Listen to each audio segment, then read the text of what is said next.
मेघमाଳରେ शीघ्र आगमन करुथिबा आम्भमानक प्रभु जीशुख्रीष्टଙ୍କ अति पवित्र बहुमूल्य नाम आपण समस्तଙ୍କୁ आउ गोटे नूतन प्रसंगरे पुनर्बार मु स्वागत करुअछि।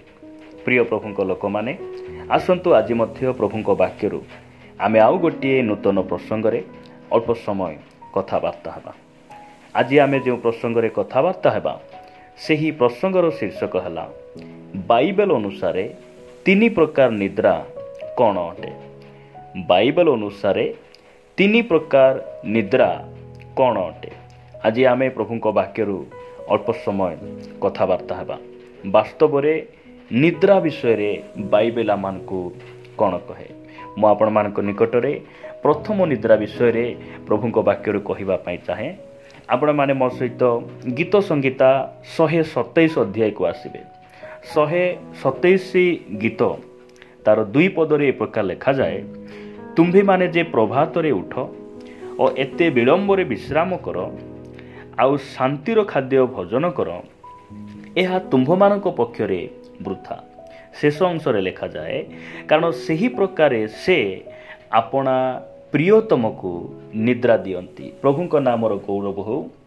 निद्रा किए दियंती? परमेश्वर दियंती। काहाकू दियंती? से जाकू प्रेम करंती। प्रियतम को परमेश्वर कौन करंती? अपना प्रियतम लोक मानकू निद्रा से दियंती। प्रथम निद्रा विषय रे बाइबल मानकू कहे ताहा हेउची शारीरिक निद्रा। बाइबल एहा मध्य मानकू कहे जो माने निद्रा जानती से माने रात्रि रे निद्रा जानती।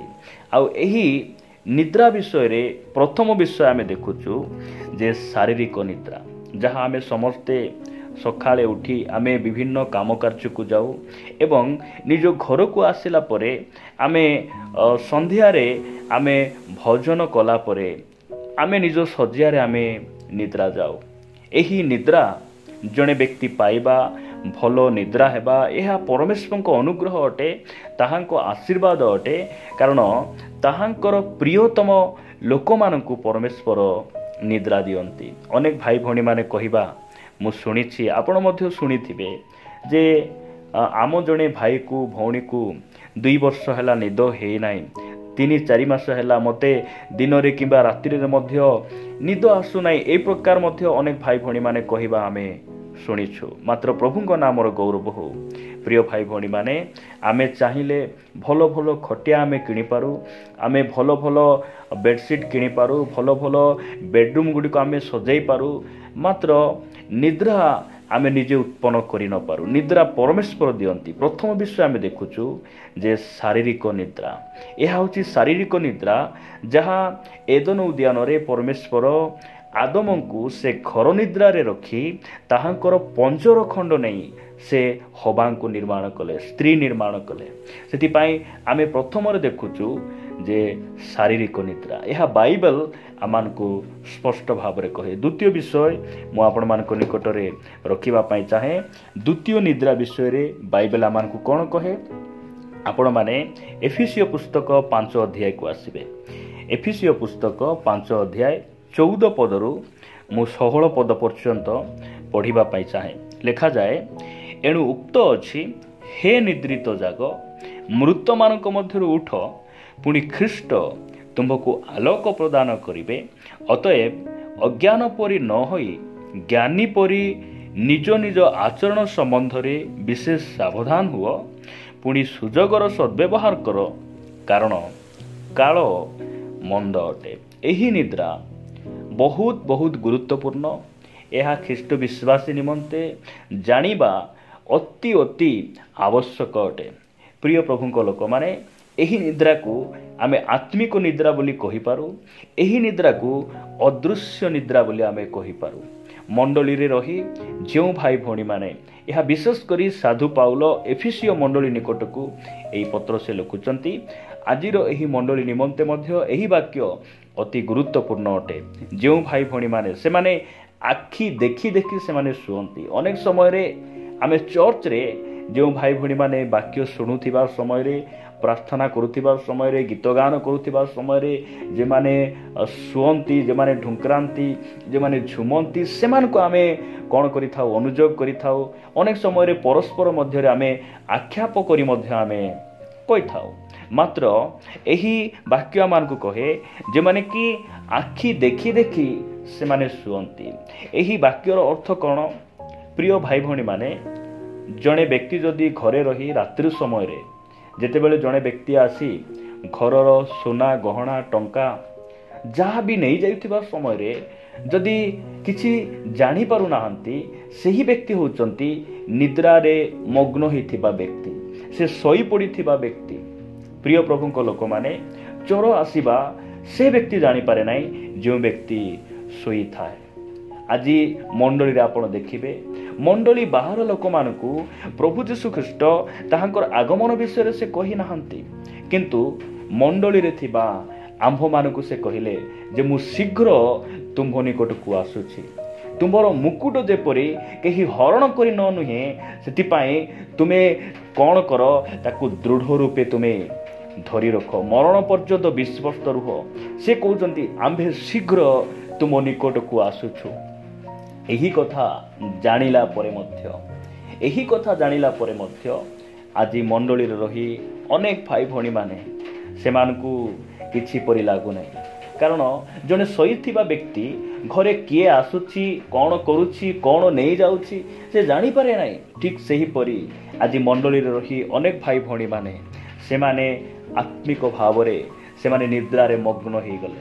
କାରଣ ପ୍ରଭୁଙ୍କର ଆଗମନର କଥା କହିଲେ ସେମାନଙ୍କୁ ତିଳେ ହେଲେ ସେମାନଙ୍କୁ ପସନ୍ଦ ଲାଗୁନାହିଁ, ତିଳେ ହେଲେ ସେମାନଙ୍କୁ ସତ୍ୟ ପରି ଲାଗୁନାହିଁ, କାରଣ ସେମାନେ ନିଦ୍ରାରେ ଭାରଗ୍ରସ୍ତ ହୋଇଗଲେ। ପ୍ରିୟ ପ୍ରଭୁଙ୍କ ଲୋକମାନେ, ସେଥିପାଇଁ ସାଧୁ ପାଉଲ କହୁଛନ୍ତି, ଏଣୁ ଉକ୍ତ ଅଛି, ହେ ନିଦ୍ରିତ ଜାଗ, ମୃତମାନଙ୍କ ମଧ୍ୟରୁ ଉଠ।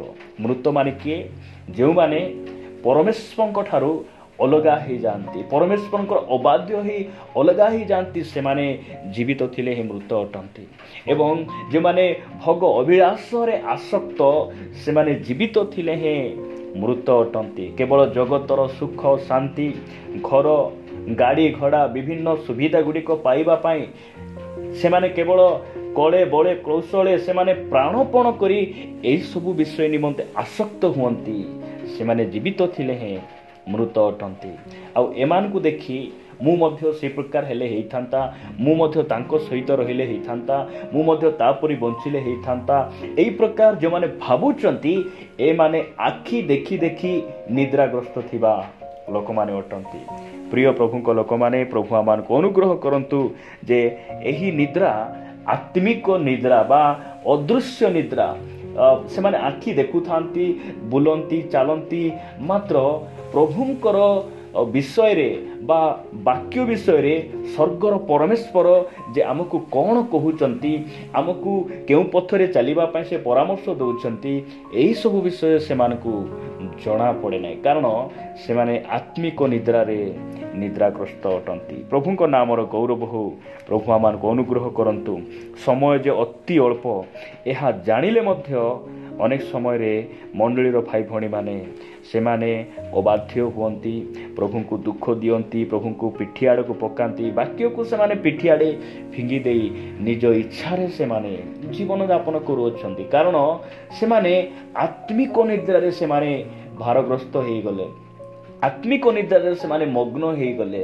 ପ୍ରିୟ ପ୍ରଭୁଙ୍କ ଲୋକମାନେ, ଆମକୁ ସେଇ ମୃତମାନଙ୍କ ମଧ୍ୟରୁ ଉଠି ଆସିବା, ଯେଉଁମାନେ ପାପ ପରିତ୍ୟାଗ କରିବା ପାଇଁ ପସନ୍ଦ ନାହିଁ, ଯେଉଁମାନେ ଜଗତର ଅଭିଳାଷ ଅନୁସାରେ ଜୀବନଯାପନ କରୁଅଛନ୍ତି, ସେମାନଙ୍କ ଠାରୁ ଆମେ ବାହାରି ଆସିବା, ଉଠି ଆସିବା, ଏହା ପ୍ରଭୁଙ୍କର ଆଜ୍ଞା ଅଟେ, ଏହା ପ୍ରଭୁଙ୍କର ପରାମର୍ଶ ଅଟେ।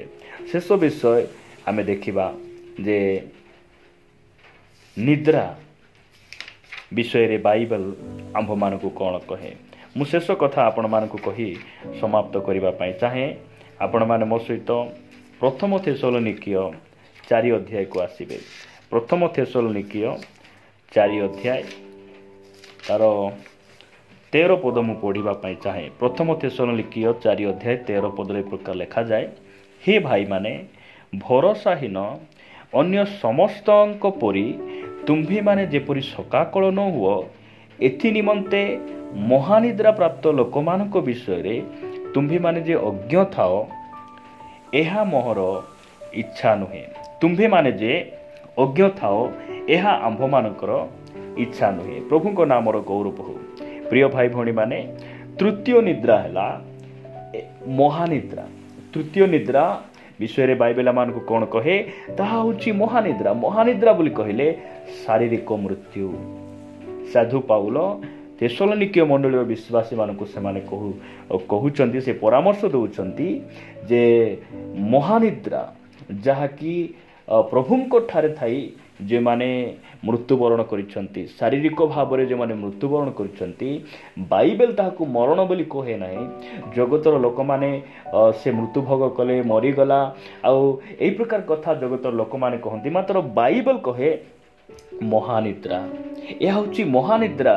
ପ୍ରିୟ ଭାଇ ଭଉଣୀମାନେ, ଆପଣ ଯଦି ଆହୁରି ଦେଖିବେ, ପ୍ରଥମ କରନ୍ତୀୟ 11 ଅଧ୍ୟାୟ 30 ପଦରେ ଲେଖାଯାଏ, ଏହି ହେତୁ ତୁମ୍ଭମାନଙ୍କ ମଧ୍ୟରେ ଅନେକ ଦୁର୍ବଳ ଓ ପୀଡ଼ିତ, ପୁଣି ଅନେକ ମହାନିଦ୍ରା ପ୍ରାପ୍ତ ଅଟନ୍ତି। ମହାନିଦ୍ରା, ଯାହା ଶାରୀରିକ ମୃତ୍ୟୁ। ଏହି ସ୍ଥାନରେ ପ୍ରଭୁ ଭୋଜ ବିଷୟରେ ପରାମର୍ଶ ଦେଉ ଦେଉ ସେ କହୁଛନ୍ତି ଯେ ଏହି ହେତୁ, କେଉଁ ହେତୁ? ଅଯୋଗ୍ୟ ଭାବରେ ପ୍ରଭୁଙ୍କ ମେଜର ଅଂଶୀ ହେବା ହେତୁ ତୁମମାନଙ୍କ ମଧ୍ୟରେ ଅନେକ ଦୁର୍ବଳ ହେଇଗଲେ, ପୀଡ଼ିତ ହେଇଗଲେ, ଆଉ କେତେଜଣ ମରି ମଧ୍ୟ ଗଲେ, ଅର୍ଥାତ୍ ମହାନିଦ୍ରା ପ୍ରାପ୍ତ ହେଲେ। ବାଇବେଲରେ ଆମେ 3ଟି ନିଦ୍ରା ବିଷୟରେ ଯାହା ଆମେ ଦେଖୁଛୁ। ପ୍ରଥମ ନିଦ୍ରା ହେଲା ଶାରୀରିକ ନିଦ୍ରା, ଯାହା ଆମେ ଦିନସାରା କାମ କାର୍ଯ୍ୟରୁ ଆସି ଆମେ ରାତ୍ରିରେ ଆମେ ବିଶ୍ରାମ ନେଉ, ଆଉ ନିଦ୍ରାଗ୍ରସ୍ତ ହୋଇ ପ୍ରଭାତରେ ଆମେ ଉଠୁ। ଏବଂ ଦ୍ୱିତୀୟ ନିଦ୍ରା ହେଲା ଅଦୃଶ୍ୟ ନିଦ୍ରା, ଆତ୍ମିକ ନିଦ୍ରା। ସେମାନେ ସବୁ କରିପାରନ୍ତି, କିନ୍ତୁ ଆତ୍ମିକ ବିଷୟରେ ଚିନ୍ତା କରିବା ପାଇଁ, ଆତ୍ମା ସମ୍ବନ୍ଧରେ ବସି ସମୀକ୍ଷା କରିବା ପାଇଁ ସେମାନଙ୍କ ପାଖରେ ସମୟ ନଥାଏ। ଧ୍ୟାନ ସେମାନଙ୍କର ଭଙ୍ଗ ହୋଇଯାଏ। ପ୍ରିୟ ଭାଇ ଭଉଣୀମାନେ, ଶେଷ ନିଦ୍ରା ଆମେ ଦେଖୁଛୁ, ଯାହାକି ମହାନିଦ୍ରା, ବା ଜଣେ ମନୁଷ୍ୟର ଶାରୀରିକ ଭାବରେ ମୃତ୍ୟୁ ଘଟେ।